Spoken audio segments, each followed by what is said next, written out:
Pak Iwan masih mute. Pak Iwan masih mute.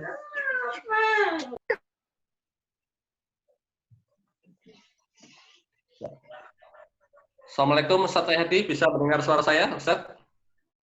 Nah. Oh ya, baiklah. Karena Ustaz Hadi sudah hadir, segera kita mulai ya Bapak sekalian. Assalamualaikum warahmatullahi wabarakatuh. Alhamdulillahilladzi khalaqal mauta wal hayata liyabluwakum ayyukum ahsanu amala. Asyhadu an la ilaha illallah wahdahu la syarikalah wa asyhadu anna Muhammadan abduhu wa rasuluh. Allahumma sholli ala Muhammad wa ala ali Muhammad. Wa qala ta'ala ya ayyuhalladzina amanu ittaqullaha haqqa tuqatih wa la tamutunna illa wa antum muslimun. Bapak-bapak, jamaah sekalian, ibu-ibu dan hadirin semuanya, alhamdulillah kita dipertemukan Allah SWT dalam ruang Zoom ini untuk mengabdi bersama-sama. Mudah-mudahan Allah selalu memberikan kenikmatan kepada kita, yaitu kenikmatan iman dan Islam, serta Allah selalu memberikan kesehatan serta rahmatnya kepada kita semuanya, sehingga kita bisa menjalankan aktivitas ibadah kita kepada Allah SWT dengan lebih baik. Baik Bapak sekalian, marilah kajian pada pagi hari ini kita awali dengan basmalah bersama-sama. Bismillahirrahmanirrahim. Bapak sekalian dan jamaah rahimakumullah, alhamdulillah telah hadir bersama kita, yaitu Ahita Karyawan, yang pada pagi hari ini seperti biasanya, pekan ketiga, beliau akan membersamai kita dengan tema seputar keluarga. Dan sebagaimana Bapak sekalian sudah mengetahuinya, bahwa Ustaz Hadi ini memang bergerak ya dalam pembinaan keluarga Muslim khususnya, dan beliau menjadi konselor keluarga sudah puluhan tahun dan juga sudah menulis banyak buku. Sehingga Bapak sekalian bisa bertanya kepada beliau, bisa sharing ya, bisa diskusi. Dan alhamdulillah pada pagi hari ini beliau membersamai kita. Baiklah Bapak sekalian, untuk waktu dan tempatnya langsung ya saya berikan kepada beliau untuk memulai kajian pada pagi hari ini. Monggo Ustaz, kami persilahkan. Terima kasih Pak Iwan. Bismillahirrahmanirrahim. Assalamualaikum warahmatullahi wabarakatuh. Waalaikumsalam warahmatullahi wabarakatuh. Alhamdulillahirabbil alamin. Wa bihi nasta'inu ala umuri dunya waddin. Asyhadu alla ilaha illallah wahdahu la syarikalah wa asyhadu anna Muhammadan abduhu wa rasuluh la nabiyya ba'dah. Allahumma shalli wa sallim wa barik ala nabiyyina Muhammad wa ala alihi wa ashabihi ajmain. Wa ba'd. Asbahna wa asbahal mulku lillah walhamdulillahi la syarikalah la ilaha illa huwa wa ilaihi nusyur. Asbahna ala fitratil Islam wa kalimatil ikhlas wa ala dini nabiyyina Muhammadin sallallahu alaihi wasallam wa ala millati abina Ibrahim hanifa wa ma kana minal musyrikin. Bapak-bapak, ibu-ibu yang berbahagia yang dirahmati Allah SWT, alhamdulillah pada kesempatan pagi hari ini berpagi-pagi bapak-bapak, ibu-ibu dan kita semuanya sudah bisa dipertemukan oleh Allah SWT. Semoga ini menjadi pertemuan yang penuh berkah, menjadi salah satu sarana bagi kita semuanya untuk semakin mendekatkan diri kita kepada Allah SWT dan sekaligus sarana bagi kita semuanya untuk meningkatkan kualitas ketakwaan kita kepada Allah SWT.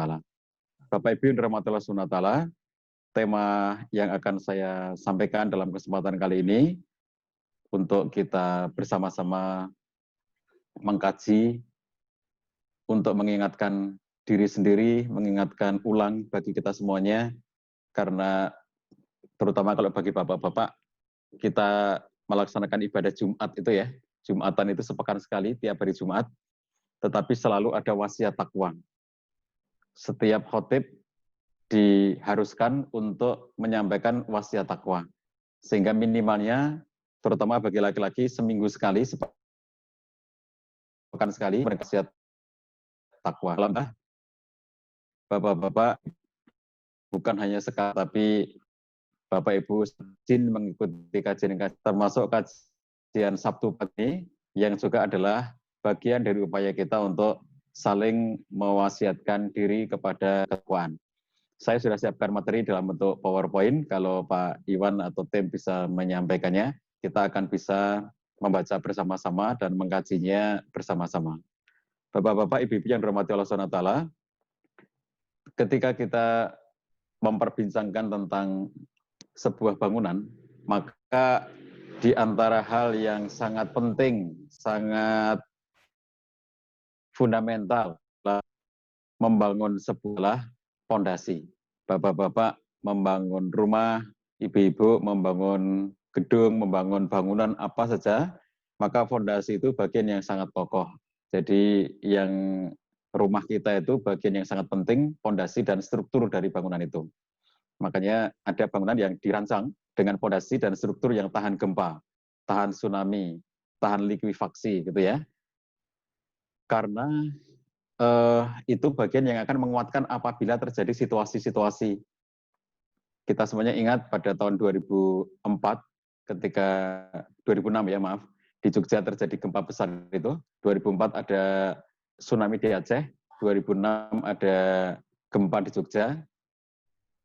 Kita ingat persis bagaimana rumah-rumah berantakan, rumah-rumah pada hancur. Salah satu sebabnya adalah karena memang kuatnya gempa itu, tapi sisi yang lainnya juga terkait dengan aspek fondasi dan struktur dari rumah tersebut. Maka rumah-rumah tua yang dulu orang-orang membuat rumah itu tidak dengan perencanaan untuk fondasi gempa, maka ketika gempa yang tidak terlalu kuat sekalipun, itu akan mengguncangkan dan akan membuat rumah itu menjadi hancur kena gempa. Tapi bagi Bapak Ibu yang sudah merancang bangunan rumahnya itu dengan tahan gempa, maka juga akan cenderung menjadi rumah yang aman-aman saja pada saat gempa kemarin itu. Kami menyaksikan langsung ketika bencana tsunami, gempa, dan likuifaksi yang ada di Palu ya, Bapak Ibu sekalian, beberapa waktu yang lalu, Sulawesi Tengah. Likuifaksi itu lebih ngeri lagi daripada gempa, jadi selain gempa, lalu likuifaksi itu bentuknya kayak putaran gitu. Jadi berputar, buminya itu berputar gitu ya, yang kemudian rumah itu menjadi berputaran. Satu komplek rumah di Petobo itu ya, itu menjadi berantakan dan ujung akhirnya ada yang naik ke atas, ada yang turun ke bawah begini. Kalau di antara Bapak Ibu yang menyempatkan diri melihat di Palu pada waktu. Tapi kita lihat bahwa di antara bangunan-bangunan yang mengalami berbagai macamnya di likuifaksi itu ada juga yang tetap utuh. Jadi meskipun diputar kayak begitu gitu ya, tetapi tetap utuh bangunannya. Nah ini menandakan kepada kita bahwa bangunan itu ya sangat bergantung kepada kekuatan fondasi dan bagusnya struktur yang dibangun itu. Baik Bapak Ibu sekalian, itu juga berlaku bagi bangunan keluarga kita. Boleh diklik materinya. Jadi ketika fondasinya itu kuat, maka pernikahan kita juga akan kuat. Saya mencuplikan beberapa contoh kejadian nih Bapak Ibu sekalian yang itu sangat banyak dengan mudah kita jumpai dalam mengakses media, berita, itu berbagai kejadian. Ini misalnya ada bintang film yang sangat terkenal ya, saya tidak sebut namanya, tapi ini inisialnya aja. Bintang film dunia, bukan bintang film Indonesia, tapi bintang film dunia, bintang film internasional. Ketika BS dan CA ini menikah tahun 2004 di Las Vegas, 55 jam kemudian pernikahan itu dibatalkan. Jadi mereka menganggap pernikahannya tidak jadi diteruskan gitu. Dan uniknya ketika ditanya mengapa baru 55 jam pernikahan itu kemudian dinyatakan dibatalkan karena si BS, artis terkenal ini, dia mengatakan tidak mengakui, tidak menyadari, ya, mengaku tidak menyadari pernikahan itu. Jadi kayak nggak sadar gitu. Ini kalau kita lihat ya, Bapak Ibu sekalian, ada orang menikah, akad nikah, dan setelah selesai akad nikah, 55 jam kemudian bilang, aku nggak sadar bahwa aku sudah menikah gitu. Itu kan pertanyaan pentingnya, lalu bagaimana fondasi pernikahannya itu? Dia tuh nikah untuk apa? Dia tuh nikah untuk tujuan apa? Dia nikah dengan motivasi seperti apa gitu ya? Bagian-bagian yang sangat fundamental. Sudah menikah itu berarti sudah melewati proses bahwa mereka saling kenalan, saling mau di dalam kehidupan berumah tangga ya. Dan relatif kalau pada orang-orang di barat seperti itu, tidak ada yang memaksa mereka untuk menikah. Tidak dipaksa keluarga, tidak dipaksa siapapun gitu ya. Mereka adalah orang-orang yang bebas. Dan begitu kemudian 55 jam kemudian, mereka mengatakan tidak sadar. Jadi setelah nikah, aku nggak menyadari bahwa aku sudah menikah gitu. Dan si BS ini bahkan mengatakan bahwa upacara pernikahan itu adalah tindakan yang sangat bodoh. Jadi dia bilang, kemarin aku nikah itu adalah tindakan yang sangat bodoh yang pernah aku lakukan dalam kehidupanku. Jadi ini mempertanyakan ulang kalau kita lihat, lalu apa fondasi di dalam kehidupannya? Bagaimana dia merancang pernikahannya, bagaimana dia merancang rumah tangganya, dan ketika dia setelah menikah, mengatakan tidak sadar akan pernikahan itu, dan bahkan menganggapnya sebagai tindakan yang sangat bodoh. Next, klik lagi. Nah, Bapak Ibu sekalian yang dirahmati Allah SWT, kejadian-kejadian seperti ini itu banyak ya, kayak berita yang kedua ini, seorang pria di Dubai menceraikan istrinya 15 menit setelah ijab kabul. Jadi baru 15 menit langsung diceraikan. Dengan pemicu yang sangat sederhana. Pemicunya itu karena pria tersebut merasa direndahkan martabatnya oleh ayah mertua, ayahnya si perempuan itu, yang mendesaknya untuk melunasi uang mahar kalau dirupiahkan sekitar 190 juta dari total 380 juta yang dijanjikan untuk menjadi mahar itu. Jadi sebelum menikah, ketika pembicaraan tentang mahar, si laki-laki ini menyebutkan total maharnya nanti nilainya adalah 380 juta. Nah, sebelum menikah, dia baru bisa memberikan sebagian dan masih kurang 190 juta itu. Ketika menjelang akad nikah, itu ayahnya mengingatkan bahwa kamu masih punya utang 190 juta dan kamu harus segera membayarkannya. Itu menjelang akad nikah. Jadi si laki-laki ini sebetulnya pada saat akad nikah itu sudah merasa sangat tersinggung dengan perbuatan ayahnya, dengan pernyataan ayahnya. Masa kita di suasana akad nikah itu mengingatkan tentang utang piutang kayak begitu. Jadi dia tersinggungnya itu bukan saya tuh nggak mau membayar hutang, tapi kenapa harus diingatkan dalam suasana kayak begini gitu. Utang akan saya bayarkan, tidak akan saya lupakan bahwa itu adalah kewajiban saya untuk membayar yang kurangnya 190 juta maharnya itu. Tapi kemudian ketika diingatkan dalam situasi kayak begitu, dia tersinggung, merasa dilecehkan. Akhirnya 15 menit kemudian ijab kabul, kemudian sudah mulai tanda tangan apa semuanya ya, seperti kalau kita di Indonesia, 15 menit kemudian dia langsung menyatakan menceraikan istrinya karena dia malu dengan ulah ayah mertuanya itu. Nah, Bapak Ibu sekalian, ini juga menjadi contoh kepada kita ya, bahwa uang mahar yang banyak itu juga tidak menjamin bahwa mereka itu hidupnya akan baik-baik saja. Jadi kalau di antara kita banyak pemuda-pemudi yang menikah itu hanya dengan maharnya itu adalah seperangkat alat sholat itu ya.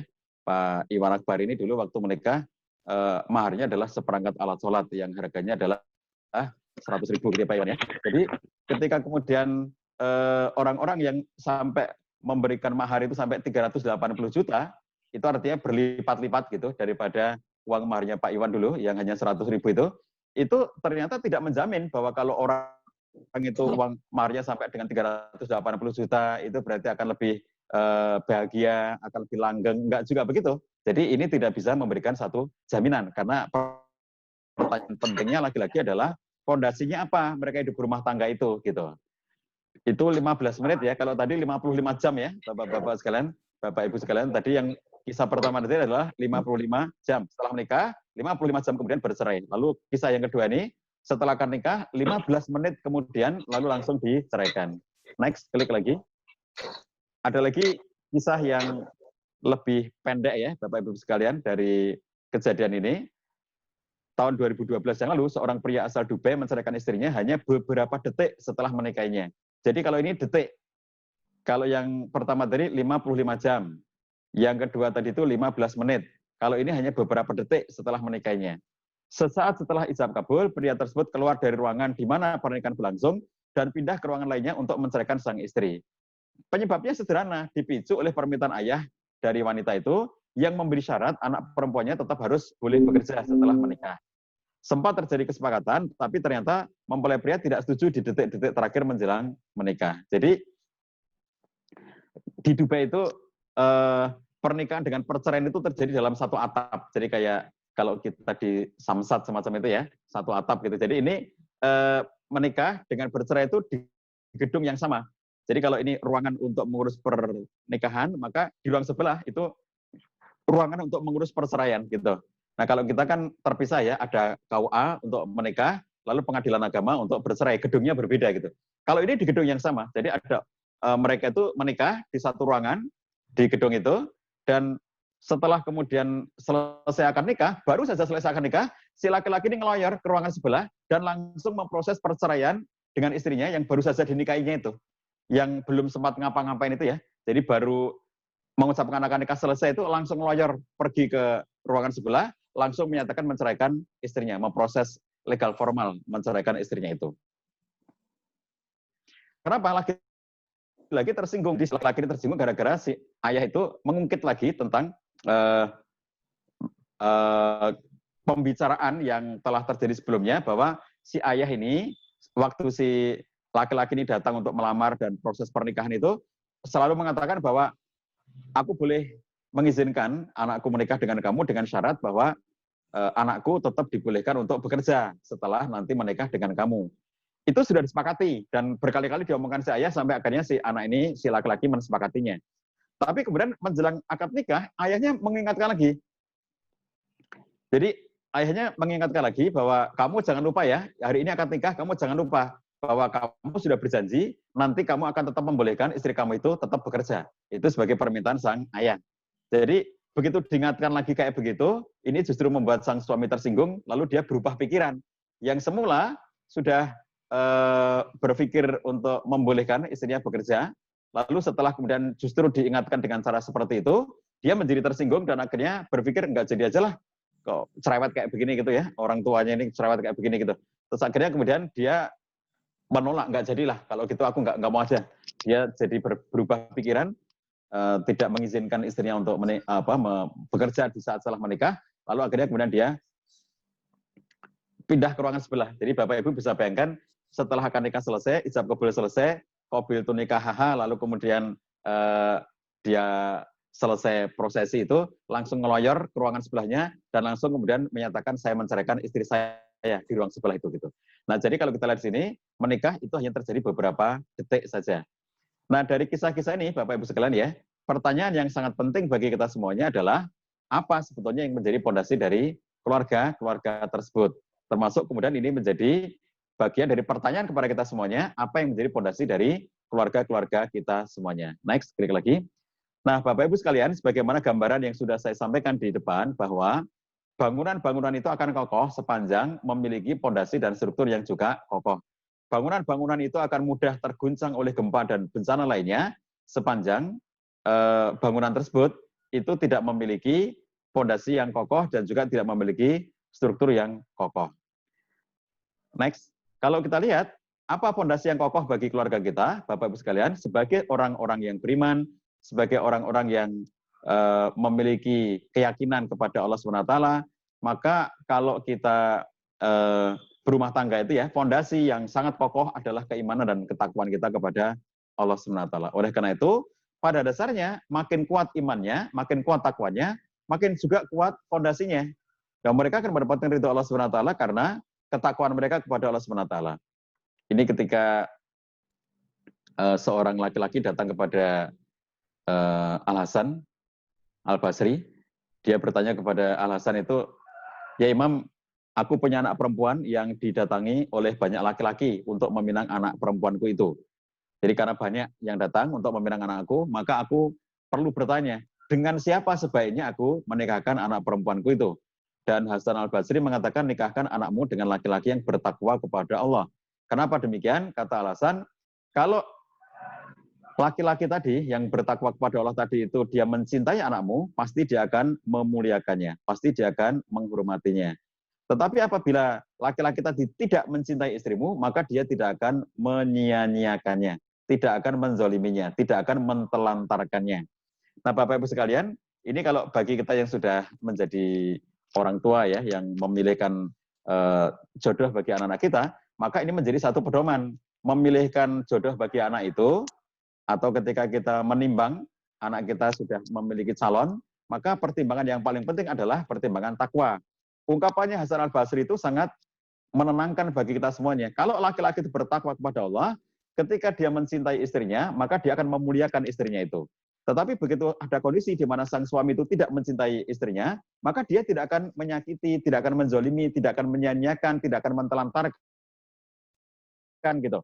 Karena kok ada kata-kata alasan tadi ya, kok kalau mencintai maka kalau tidak mencintai, kok ada kalau mencintai dan kalau tidak mencintai. Karena suasana cinta dalam kehidupan berumah tangga itu suasana yang fluktuatif. Suasana yang bisa naik, bisa turun, bahkan bisa hilang. Pertanyaannya adalah, bisakah rumah tangga berjalan tanpa cinta di antara suami dan istri itu? Tentu jawabannya adalah bisa. Kenapa? Karena cinta bukan syarat. Yang menjadi syarat di dalam pernikahan itu tidak ada. Di situ ada kata cinta ya. Jadi yang ada adalah bahwa untuk menikah itu ya, itu harus ada pengantin laki-laki, pengantin perempuan, kemudian ada wali dari pihak perempuan, ada 2 orang saksi, lalu ada mahar. Itu adalah persyaratan-persyaratan di dalam pernikahan. Tetapi bahwa kemudian apakah di antara mereka harus ada cinta? Tidak ada di situ. Yang ada adalah bahwa mereka itu orang-orang yang beriman dan bertakwa kepada Allah SWT, yang kemudian berkolaborasi dalam hidup berumah tangga untuk membangun kehidupan berumah tangganya. Maka kalau di antara mereka itu adalah orang-orang yang beriman dan bertakwa kepada Allah, kalaupun suatu ketika dalam rumah tangga itu tidak ada cinta di antara mereka, maka tidak saling menyakiti, tidak saling menzolimi, tidak saling melukai di antara satu dengan yang lainnya. Antara suami dan istri tetap bisa menjaga. Kenapa? Karena terdiri dari orang-orang yang bertakwa kepada Allah SWT. Oke, next, klik lagi. Jadi oleh karena itu Bapak Ibu sekalian yang dirahmati Allah SWT, hal yang sangat penting untuk kita selalu kuatkan dalam perjalanan kehidupan ya.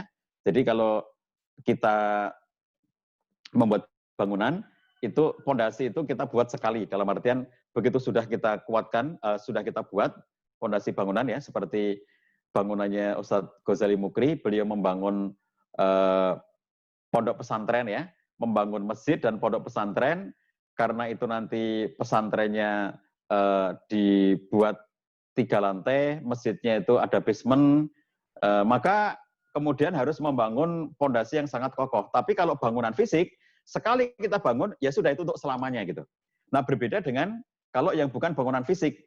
Rumah tangga itu bukan bangunan fisik, tetapi bangunan dari kejiwaan orang-orang yang membangunnya, dari suami dan istri dan anak-anak yang ada di dalamnya. Jadi bukan hal yang coraknya fisik, berbeda dengan bangunan fisik. Ya, bapak-bapak kontraktor membangun gedung 100 lantai, 100 tingkat, maka sekali dibangun pondasinya, sekali dicanangkan strukturnya, maka itu akan berlaku pondasi dan struktur itu untuk selamanya. Sepanjang benar membuat pondasi dan strukturnya, maka itu berlaku untuk selamanya.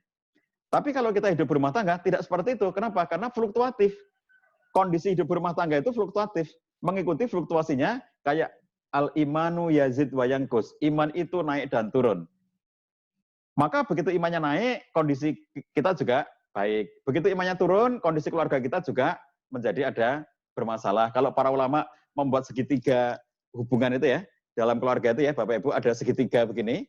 Jadi segitiga dalam keluarga itu, kalau para ulama menggambarkan ujung dari segitiga ini, yang paling atas ini adalah posisinya Allah SWT. Kemudian yang ujung bagian bawah sini adalah suami, yang ujung bagian bawah sini adalah istri. Kebayang bentuk segitiga begini. Jadi kalau kemudian suami dan istri itu berproses menuju dekat kepada Allah SWT, makin dekat titik mereka dengan titiknya Allah SWT itu, maka hubungan di antara mereka juga makin dekat. Tapi kalau makin jauh mereka dari Allah SWT, antara suami dan istri di bawah ini, itu jaraknya semakin jauh. Jadi kalau ditarik terus saja ke bawah gitu, maka jarak di antara mereka berdua semakin lama semakin jauh. Kalau ditarik ke atas, suami mendekat kepada Allah, istri mendekat kepada Allah, semakin dekat mereka kepada Allah SWT, posisi masing-masing itu, semakin dekat pula hubungan di antara mereka. Itulah yang menyebabkan suami dan istri menjadi harmonis. Suami dan istri menjadi sakinah, mawaddah, warahmah. Karena masing-masing orang, suami dan istri itu dekat dengan Allah SWT. Kalau kemudian itu makin jauh dari Allah SWT, jarak di antara mereka berdua juga semakin jauh.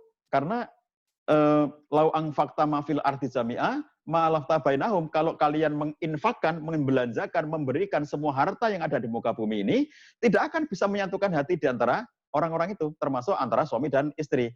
Jadi yang bisa menyatukan hati suami dan istri itu bukan harta, bukan karena dikasih uang banyak, lalu kemudian mereka akan mendapatkan kehidupan yang lebih bahagia. Kalaupun kemudian uang yang diberikan oleh suami itu pas-pasan karena memang punyanya hanya itu, dan kemudian sang istri ini juga bersikap dengan tepat, dia berlaku sebagai orang yang qanaah terhadap perhiasan, harta, maka mereka juga akan baik-baik saja. Bukankah kalau kita lihat kehidupan orang-orang tua kita zaman dulu juga banyak di antara mereka yang tidak bergelimang harta, tapi hidup mereka juga baik-baik saja gitu ya. Dalam artian ada di antara orang tua kita zaman dulu yang memang kaya raya ada dan hidup mereka bahagia ada.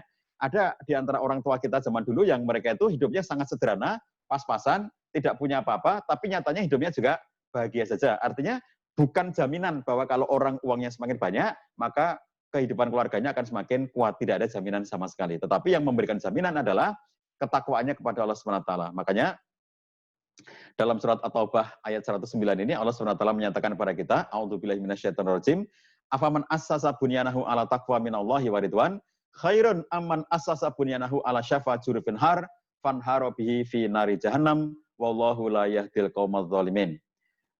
Apakah orang-orang yang mendirikan bangunannya, assasa bunyanahu, mendirikan bangunannya ala taqwa minallah, di atas landasan takwa kepada Allah, waridwan, dan keridhaan dari Allah SWT, khairun, lebih baik, amman assasa bunyanahu, ataukah orang-orang yang menegakkan, mendirikan bangunannya, ala syafa jurufin har, di atas pondasi yang mau runtuh, jurang yang mau runtuh, fanharobi fi nari jahannam, wallahu la yahdil qaumadz zalimin. Next, klik lagi. Bapak-bapak, ibu-ibu yang dirahmati Allah SWT, ayat ini, sebagaimana sudah sering kita pelajari, adalah ayat yang terkait dengan peristiwa Masjid Diror. Ya. Ayat ini adalah ayat yang secara lahir, zahir ayatnya dan konteks asbabun nuzulnya, ayat ini terkait dengan Masjid Diror. Yaitu sebuah masjid yang didirikan untuk menimbulkan tafrikoh, menimbulkan perpecahan di antara kaum muslimin. Pada waktu itu kemudian dihancurkan masjid itu. Nah, jadi ketika Allah SWT menyatakan bahwa Masjid Diror itu dibangun di atas landasan yang runtuh, di tepi jurang yang runtuh. Jadi dia tidak kokoh karena tidak dilandaskan di atas landasan takwa kepada Allah SWT.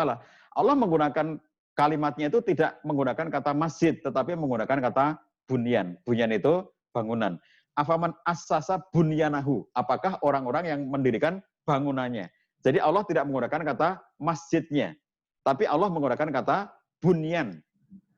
Afaman assasa masajidahu, misalnya bukan begitu, tapi afaman assasa bunyanahu. Apakah orang-orang yang menegakkan bangunannya di atas landasan takwa kepada Allah dan keridhaannya, itu yang lebih baik? Ataukah orang-orang yang menegakkan bangunan mereka itu di atas jurang yang mau runtuh, di tepian jurang yang mau runtuh? Nah, Bapak Ibu sekalian, pertanyaan seperti ini namanya kalau dalam bahasa Indonesia, dalam pelajaran bahasa Indonesia itu disebut sebagai pertanyaan retoris. Pertanyaan retoris itu pertanyaan yang tidak perlu dijawab. Jadi, pertanyaan yang sudah jelas jawabannya maka tidak perlu dijawab. Itu namanya pertanyaan retoris. Jadi, ketika ada pertanyaan, apakah orang-orang yang mendirikan bangunan di atas landasan takwa dan keridhaan dari Allah, itu lebih baik, ataukah orang-orang yang mendirikan bangunannya di tepi jurang yang runtuh? Itu baik yang mana? Itu nggak usah dijawab. Ayat ini maka tidak ada jawabannya. Karena di dalam ayat ini Allah memberikan pertanyaan di mana semua orang-orang yang berakal, ya, orang-orang yang punya otak, orang-orang yang menggunakan akalnya, itu sudah pasti akan bisa menjawab. Satunya bangunan di atas landasan takwa, satunya di atas pondasi yang mau runtuh, di atas jurang yang mau runtuh. Tentu lebih kuat pondasi takwa kepada Allah SWT. Itu nggak usah dijawab, semua orang sudah tahu, orang-orang yang berakal ya. Walaupun dia bukan orang beriman sekalipun, dia pasti tahu jawabannya. Nah, jadi ini menandakan kepada kita, Bapak Ibu sekalian, next, klik lagi. Sebagaimana ungkapan dari seorang mufasir, Dr. Sulaiman Al-Ashqar, beliau menyatakan dalam kitab tafsirnya bahwa ayat ini memberitahukan kepada kita bahwa bangunan yang didirikan di atas landasan takwa itu akan menjadi bangunan yang kokoh berdiri. Tetapi kalau kemudian bangunannya itu tidak di atas landasan takwa kepada Allah, maka dia akan mudah runtuh. Bukan hanya soal bangunan fisik, tetapi juga bangunan yang lainnya. Ini kata Syekh Dr. Muhammad Sulaiman Al-Ashqar ya dalam kitab Zubdatut Tafsir min Fathil Qadir. Beliau mengatakan barang siapa yang menginginkan tingginya bangunan yang ia dirikan, maka hendaklah memperkuat fondasi dan struktur bangunannya. Karena inti dari kekuatan suatu bangunan ada pada fondasi dan baiknya perancangan struktur. Sebagaimana halnya seseorang yang memiliki cita-cita yang tinggi harus memperbaiki asas untuk menggapai keinginannya. Sedangkan orang-orang jahil yang mendirikan bangunan tanpa fondasi, niscaya bangunan itu tidak akan tinggal lama dan akan segera runtuh. Nah, itulah sebabnya kalau kita lihat ada keluarga-keluarga yang kokoh bertahan lama dan ada keluarga-keluarga yang cepat sekali runtuh, cepat sekali mereka tidak bisa bertahan lama. Salah satunya tergantung dari sekuat apa fondasi yang kita canangkan. Kalau fondasi yang kuat, Bapak Ibu, terjadi gempa dalam kehidupan berumah tangga, terjadi tsunami dalam kehidupan berumah tangga, terjadi likuifaksi dalam kehidupan berumah tangga, ada guncangan-guncangan, ada persoalan-persoalan, ada masalah-masalah dalam hidup berumah tangga, semacam gempa yang terjadi dalam rumah tangga itu, maka kalau dia kuat, meskipun sering gempanya, maka tetap akan menjadi bangunan yang kokoh. Tetapi kalau fondasinya saja sudah lemah, maka meskipun hanya ringan gempanya, akan mudah hancur bangunan itu karena tidak kuatnya fondasi. Begitu, next. Bapak Ibu sekalian yang dirahmati Allah SWT, berdasarkan fondasi yang dibangun itu, maka kemudian kita bisa melihat ya, mengapa ada keluarga-keluarga yang meskipun mereka itu mengalami berbagai macam dinamika dalam kehidupannya, meskipun mereka itu menghadapi berbagai macam persoalan ya dalam kehidupannya, tetap saja mereka itu menjadi keluarga yang kokoh berdiri, diterpa berbagai macam kesulitan hidup ya, kesulitan ekonomi, mereka sangat berat hidupnya, apalagi dalam situasi pandemi. Kalau dalam situasi pandemi, banyak di antara kita yang harus mengalami kondisi sulit ya, akibat dari terdampak oleh situasi ekonomi pandemi ini, maka itu kalau bangunan kita itu di atas landasan takwa, keluarga kita di atas fondasi takwa, maka tidak akan mengguncangkan. Oke lah kita terpengaruh secara ekonomi. Tetapi kalaupun kemudian sulit secara ekonomi, yang menyebabkan kita tetap bisa menjadi keluarga yang kokoh, bisa bertahan, itu adalah karena kita memiliki fondasi yang kuat. Begitu, next, klik lagi. Jadi Bapak Ibu sekalian, inilah yang harus kita kuatkan terus-menerus ya. Seperti tadi saya katakan, kalau kita membuat rumah kita bangunan fisik ya, sekali bangun itu untuk selamanya. Kalau dalam keluarga tidak begitu. Dalam keluarga itu seperti para ulama mengingatkan kita, jaddidu niyatakum. Perbaikilah terus-menerus niatmu. Itu artinya niat itu kita letakkan di awal, tetapi harus terus-menerus dijaga, diperbaiki gitu. Sebagaimana juga iman itu naik dan turun kata para ulama ya. Al-imanu yazid wa yanqus, yazid bit ta'ah wa yanqus bil maksiyah. Maka sepanjang kita banyak melaksanakan ketaatan kepada Allah SWT dan meninggalkan kemaksiatan-kemaksiatan, maka ini akan menjadi bagian yang sangat kuat untuk membangun kehidupan berumah tangga di atas landasan takwa. Next, klik lagi. Nah, Bapak Ibu sekalian yang dirahmati Allah SWT, takwa ini sebagaimana sudah sering dikaji ya, Ustadz Ghazali sudah banyak mengkaji tema-tema ini, kita sudah sering mendapatkan tema ini pula, bahwa takwa adalah sebaik-baik bekal di dalam kehidupan kita. Watazawwadu fa inna khairaz zadi taqwa. Berbekalah karena sebaik-baik bekal adalah takwa kepada Allah SWT. Syekh Abdurrahman bin Nasir As-Sa'di dalam kitab tafsirnya mengatakan, bekal yang sebenarnya yang tetap mesti ada di dunia dan di akhirat adalah bekal takwa. Ini adalah bekal yang mesti dibawa untuk negeri akhirat yang kekal abadi. Jadi kalau kita mau menuju kepada perkampungan akhirat yang kekal abadi, perbekalan takwa itu adalah sebaik-baik bekal. Bapak Ibu kalau perjalanan ke Tanah Suci, kita pasti membawa bekal. Ada bekal-bekal yang sifatnya pengetahuan, ya kita belajar dulu umroh seperti apa, haji seperti apa, kita pelajari. Kita mengikuti manasik kepada Ustadz Ghazali. Sekarang manasiknya dalam bentuk online ya Bapak Ibu, jadi bagi Bapak Ibu yang ingin menunaikan umroh, meskipun sekarang belum bisa umrohnya, tapi kita harus sudah mulai persiapan karena pasti kita semuanya mengendaki bahwa pandemi segera berakhir dan nanti akan dibuka kembali haji dan umroh, maka supaya nantinya tidak kerepotan untuk kita ketika mendadak persiapannya, maka dari sekarang sudah bisa persiapan minimalnya dengan mengikuti pembekalan haji dan umroh. Ustadz Ghazali memiliki diklat haji dan umroh ya, Al-Ansor punya diklat haji dan umroh secara online. Bapak-bapak, ibu-ibu yang ingin mengulang belajarnya bisa mengikuti diklat haji dan umroh yang dilaksanakan oleh timnya Ustadz Ghazali. Demikian juga Bapak Ibu yang anggota pengajian kita ini Sabtu pagi yang belum pernah haji dan belum pernah umroh, ya, untuk mempersiapkan diri meskipun belum tahu kapan dibukanya tanah suci akibat pandemi ini, tapi kita bisa belajar dari sekarang. Ikutilah perbekalan-perbekalan haji, perbekalan umroh, ya, dalam rangka untuk menyiapkan diri, menyiapkan pengetahuan kita secara baik. Itu adalah perbekalan yang bersifat pengetahuan, supaya kita mengetahui bagaimana tata cara haji, umroh, dan seterusnya. Ada juga perbekalan yang bercorak material. Bapak-bapak, ibu-ibu berangkat haji ya, harus menyiapkan sejumlah dana tertentu untuk membayar ini, membayar itu, sampai kemudian ketika berangkat pun ya, kita tetap harus membawa perbekalan kalau nanti memerlukan sesuatu di tanah suci, bahkan dalam perjalanan ya, sejak dari dalam perjalanan kalau nanti memerlukan sesuatu, pengen membeli minuman, pengen membeli makanan, sambil di ruang tunggu bandara, dan seterusnya, maka ada bekal yang kita miliki. Nah, itu semuanya adalah perbekalan dalam kehidupan kita sehari-hari, tetapi yang paling utama dari seluruh perbekalan adalah perbekalan takwa kepada Allah SWT. Fatazawwadu fa inna khairaz zadi taqwa. Berbekalah dan sebaik-baik perbekalan adalah takwa kepada Allah SWT. Kemudian, Bapak Ibu sekalian, next, klik lagi. Takwa itu juga akan memberikan jalan keluar bagi kita semuanya.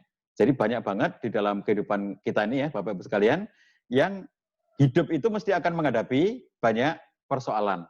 Sangat banyak hal yang harus kita hadapi dalam hidup berumah tangga. Bukan hanya hidup berumah tangga, Bapak Ibu ya.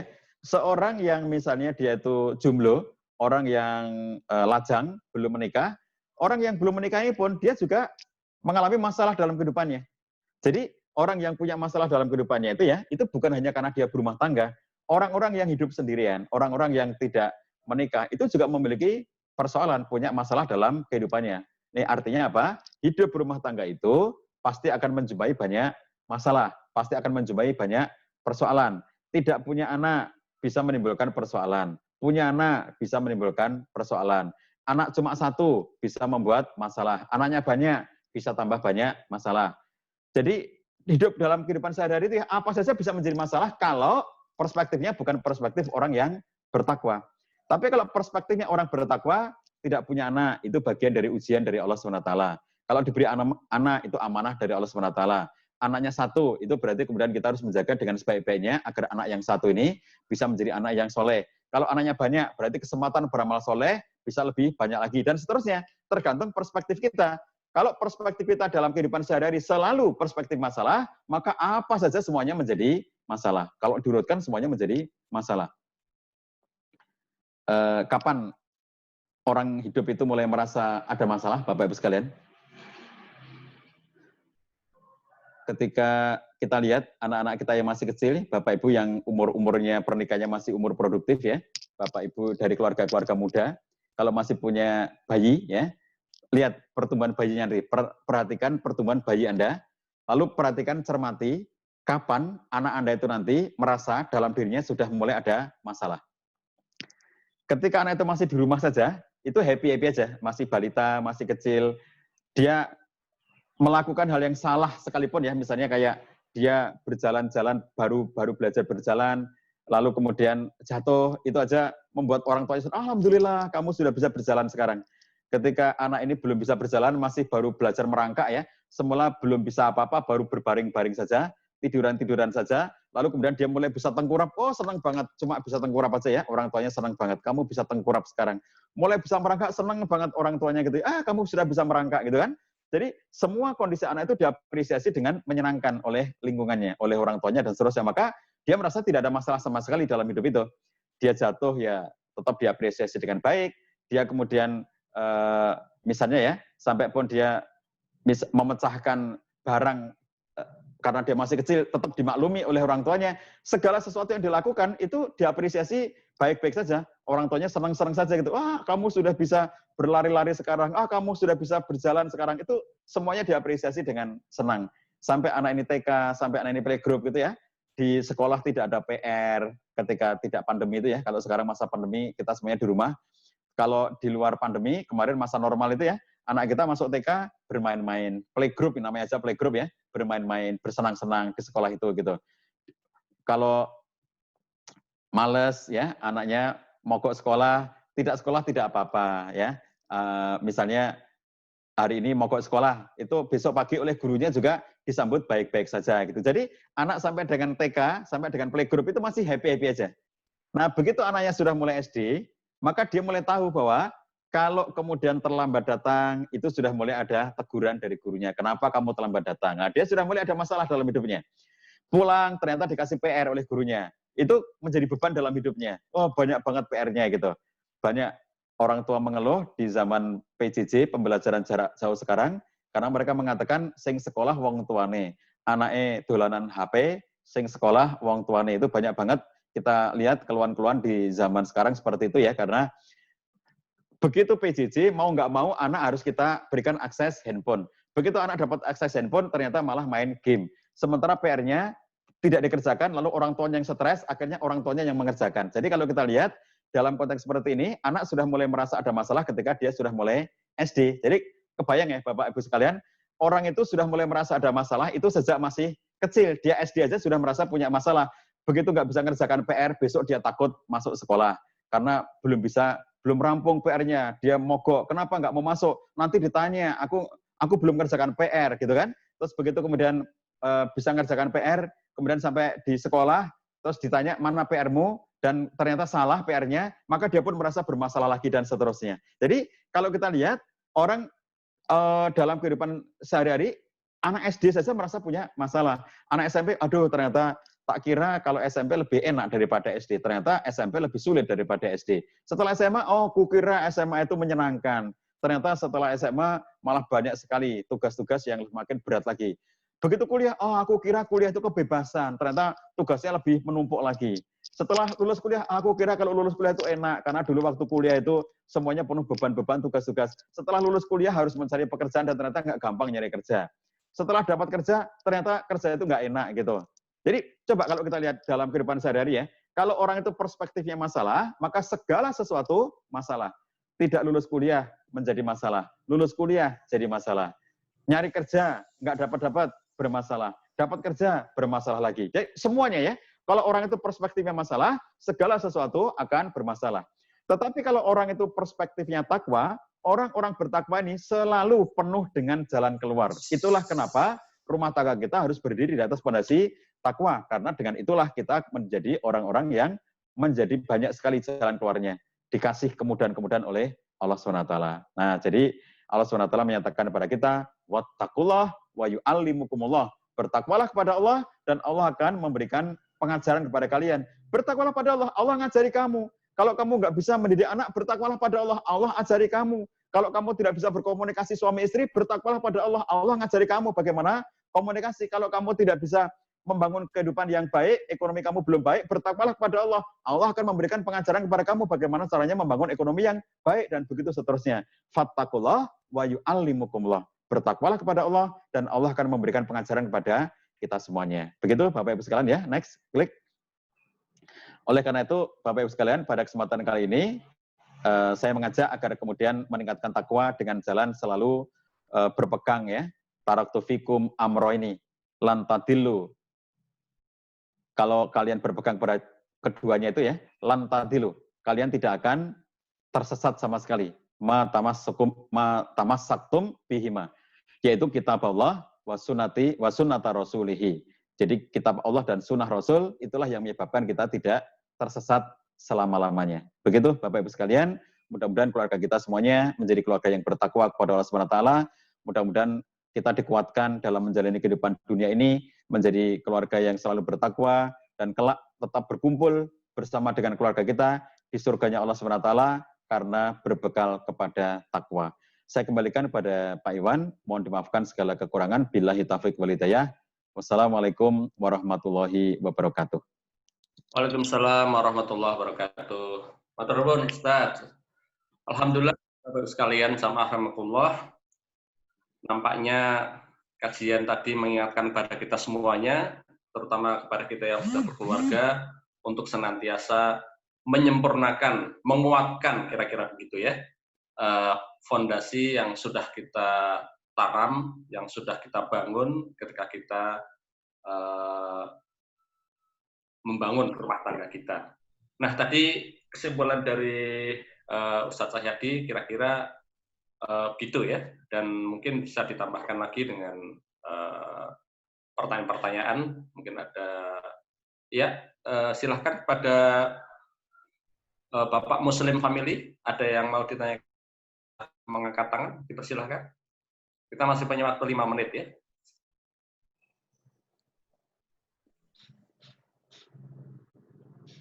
Silahkan Pak Muslim.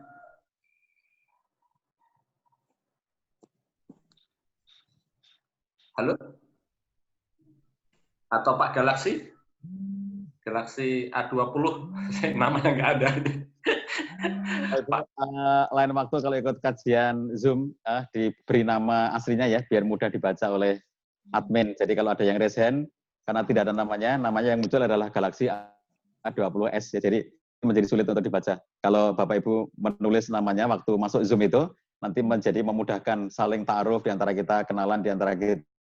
Kalau ada yang mau menyebut gitu ya, itu akan menyebabkan bisa mudah disebut namanya. Maka silakan yang mau bertanya. Iya, monggo yang mau bertanya, dipersilakan. Tanya, Pak. Iya, monggo. Bertanya, Pak. Monggo, Pak. Iya. Tadi disebutkan menarik sekali tentang perspektif takwa dan perspektif masalah, gitu. Terus kemudian juga bagaimana membangun fondasi rumah tangga kita, itu ada salah satu pemicunya untuk memelihara dan menjaga itu dengan karena ada fluktuasi ikuti imam yang naik turun itu, yaitu tadi ada segitiga gitu kan ya, semakin jarak dekat kepada Allah akan semakin baik. Begitu juga sebaliknya, jarak akan menjauh suami istri. Nah, ini tidak akan ideal menuju ke sama-sama warahmah ya, dan sebagainya gitu. Ya, kami mau menanyakan apakah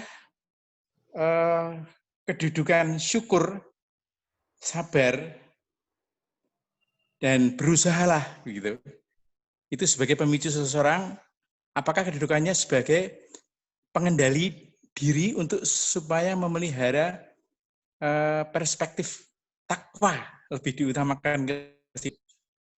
Mohon penjelasan, Pak. Zip, Bapak siapa nggih? Pak Suryanto. Pak Suryanto, nggih, matur nuwun Pak Suryanto. Oke. Oke, langsung nggih Pak Iwan nggih.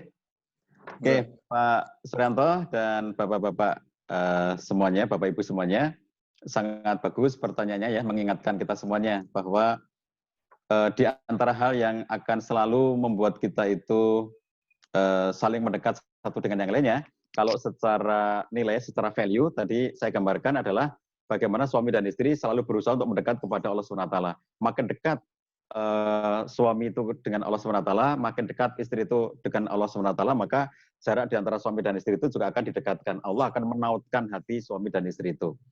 Tetapi kemudian secara penjelasan lebih detail, itu kita tentu bisa mengurai yang menyebabkan seseorang dekat kepada Allah itu apa. Itu misalnya tadi disebutkan oleh Pak Suryanto, syukur misalnya gitu ya, bersyukur. Syukur itu adalah cara bagi kita untuk satu sisi semakin dekat kepada Allah SWT, tapi sisi yang lainnya kita juga akan bisa melihat kebaikan-kebaikan pasangan kita. Jadi kalau ada misalnya ya, istri yang tidak pernah bisa melihat kebaikan suaminya, maka dia tidak akan pernah bisa bersyukur punya suami sebaik itu. Walaupun baiknya kayak apa ya, tapi kalau yang dilihat itu kekurangannya, Bapak Ibu saya sering umpamakan dengan apabila misalnya Bapak Ibu itu punya minuman ya, saya nggak bawa contohnya. Kalau misalnya Bapak Ibu bawa gelas minuman di rumah, terus kemudian gelasnya itu tinggal separuh ya, kita minumannya itu tinggal separuh gelas gitu. Terus realitasnya sama. Ada beberapa orang yang minumannya itu tinggal separuhnya. Tapi nanti sikap orang itu akan berbeda terhadap minuman yang tinggal separuh itu. Tergantung apa yang kita lihat. Kalau kita melihat yang kurang, jadi misalnya minuman tinggal separuh, yang kita lihat adalah bagian yang kosong dari gelas itu, kita akan mengatakan, Masya Allah, minumanku sudah mau habis. Sebentar lagi nanti habis, aku nggak punya minuman lagi. Maka dirinya akan sedih, tidak happy, gara-gara ngelihat yang kosong itu. Tetapi kalau kemudian kita ngelihat yang isi, maka kita mengatakan, Masya Allah, Alhamdulillah, Allah masih memberikan kepadaku minuman separuh gelas ini. Berarti aku masih bisa minum. Tergantung dari apa yang kita lihat. Realitanya sama, bahwa orang ini minumannya tinggal separuh, orang ini minumannya tinggal separuh. Tetapi cara melihat kita berbeda, oleh karena itu situasi diri kita juga berbeda. Orang yang bersyukur adalah orang yang pandai untuk melihat apa yang masih ada itu. Jadi kalau kemudian yang kita lihat adalah sisi kurangnya, bahwa ya Allah, minumanku tinggal separuh lagi, berarti sebentar lagi habis dan aku akan kehausan, aku nggak punya. Itu perspektif masalah namanya. Tetapi kalau kemudian kita ngelihat apa yang kita punya, itu namanya perspektif syukur yang membuat kita menjadi lebih dekat kepada Allah SWT.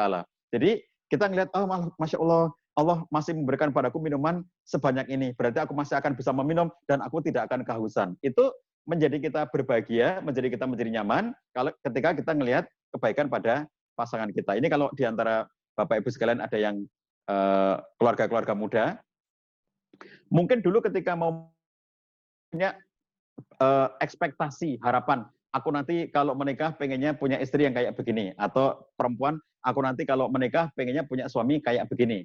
Dia punya ekspektasi, harapan-harapan kepada pasangan.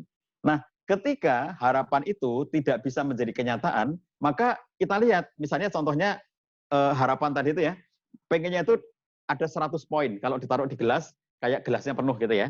Lalu ternyata yang didapatkan itu 50 poin.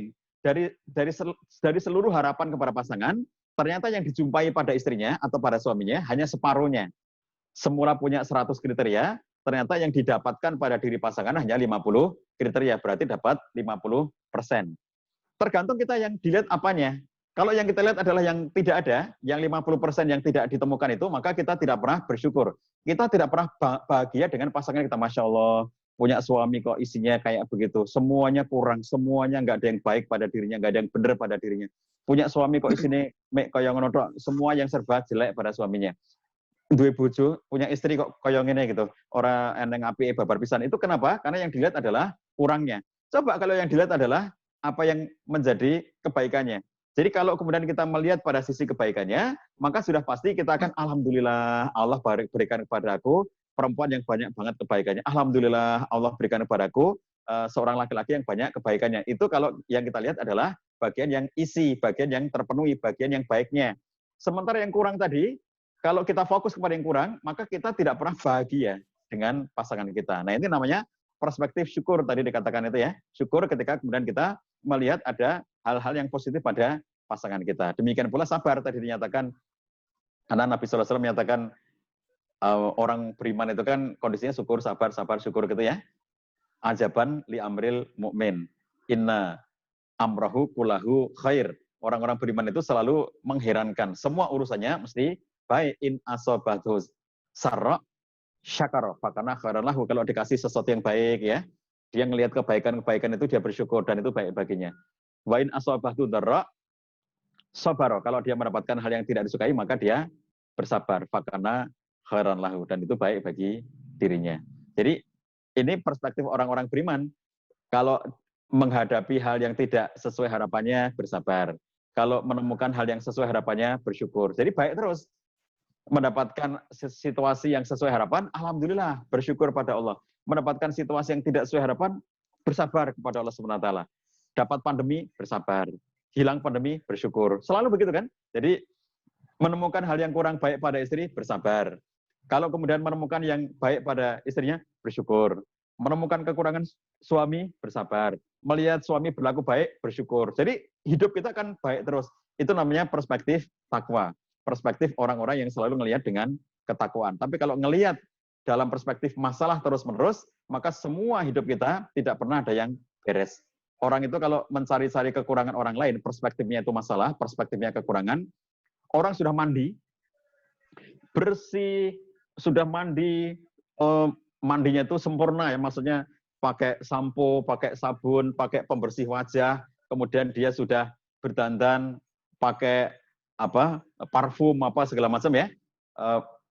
Tapi kalau orang itu mencari masalah, nanti akan ketemu itu loh di pojok mata kamu itu, di pojokan matamu itu masih ada sesuatu itu. Jadi coba bayangkan, semuanya sudah beres, tapi ada satu yang kurang saja, itu masih kelihatan. Jadi kalau orang mencari masalah, selalu akan ketemu dengan masalah. Tapi kalau orang selalu berperspektif takwa, maka adanya baik dan baik. Jadi wa in asobathu sarra syakara fakana khairan lahu, wa in asobathu dharra sabara fakana khairan lahu. Jadi kalau mendapatkan sesuatu kondisi suaminya yang kadang-kadang tidak baik, bersabar, maka itu baik baginya.